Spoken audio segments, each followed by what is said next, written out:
When working with number 12 DHHN wire and using number 12 stranded wire for ground tails in electrical boxes to bond to metal boxes, several suitable terminals can be used to attach the stranded wire to a screw. Several options are available. Firstly, ring terminals. Ideal 30.143 or equivalent, ensuring they are copper or tin plated for corrosion resistance, can be used.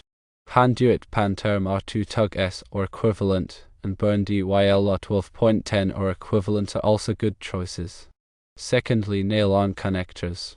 Thomas & Betts 10,308 or equivalent, again ensuring they are copper or tin plated.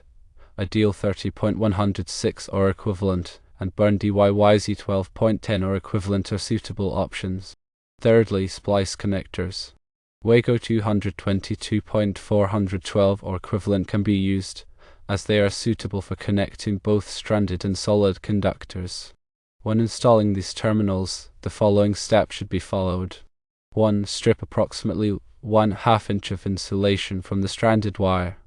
2. Fold the best strands around the ferrule of the ring or nail-on connector, ensuring a secure connection. 3. Crimp or hammer the connector firmly in place. 4. Attach the connector to the screw terminal in the metal box. 5. For splice connectors, insert both the stranded ground tail and a short length of solid ground wire into the connector and press down to create a secure connection. There are several advantages to using stranded ground tails.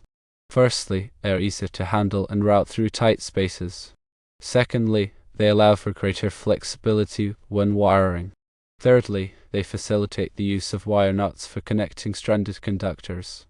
Stranded ground tails also reduce the risk of breaking the terminal screw due to excessive torque when tightening down solid ground tails.